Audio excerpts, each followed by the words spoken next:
There's no contest between Senator McCarthy and the Department of the Army.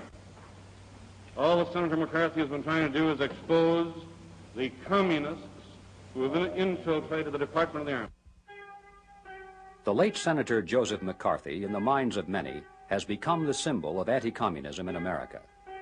His detractors have used the word McCarthyism to mean political hysteria and lack of concern for the rights and reputations of innocent people. His defenders view him as the fallen warrior against the hordes of pro-communists in both government and the press. It's not our purpose here to retell the McCarthy saga, but it is important to observe in passing that McCarthy's critics seldom have challenged his basic facts, choosing instead to condemn him on questions of personal style. When he claimed to possess the names of 205 security risks in the State Department, no one denied that such people were on the payroll, but they attacked him because he was not always consistent with the number of names on his list. When he said that there were pro-communist books in the overseas library program, there was no question of it, but he was condemned instead for book burning. No one denied his claim that security risks were employed at the secret testing laboratories at Fort Monmouth, but they criticized him for obtaining this information from a document he was not authorized to have. And when he charged that General Ralph Zwicker had protected and promoted a known communist in the military, his facts were never challenged. He was attacked instead for losing his temper and speaking harshly to a brigadier general. You hear all this talk about Senator McCarthy's methods, usually in a derogatory sense, like people saying, well, I agreed with his fight against communism and his goals, but I didn't agree with his methods. In 1951, Roy Cohn had served as the assistant federal prosecutor in the trial of atomic bomb spies Julius and Ethel Rosenberg. But from 1953 to 1955, he was the chief counsel for the Senate Subcommittee on Investigations, of which Senator McCarthy was chairman. Somebody like Bill Buckley will take the position that, well, his controversiality maybe in the long run hurt the cause and things like that. I don't buy that.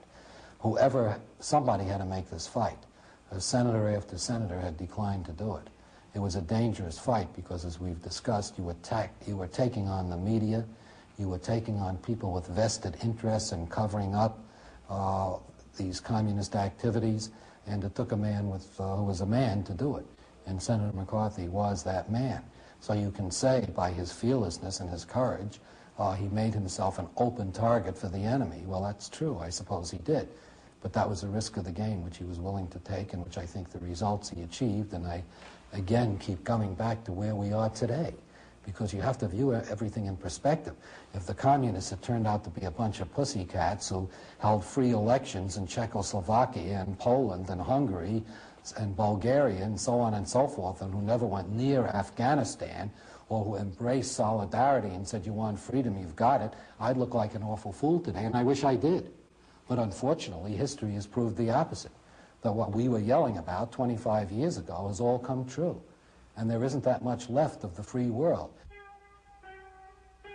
Regardless of the controversy surrounding the career of Joseph McCarthy, regardless of whether he was the victim of his own deeds or the victim of conspiracy, one fact stands above all others: the destruction of his political career and the placement of the word McCarthyism into the American vocabulary was the turning point in the fortunes of the Soviet underground.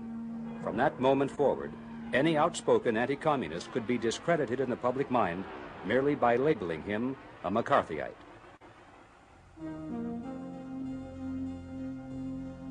The next phase of the campaign against internal security was to convince the general public that communism is not an internal threat to the United States, but that investigative agencies of our own government are.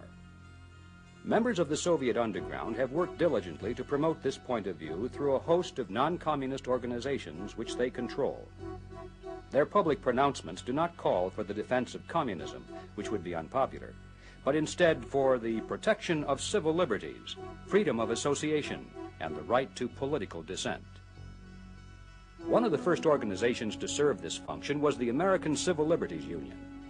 It was formed in 1920 by Roger Baldwin, who publicly advocated the right to overthrow the government by force and violence. He also said, "I am for socialism, disarmament, and ultimately the abolishing of the state itself.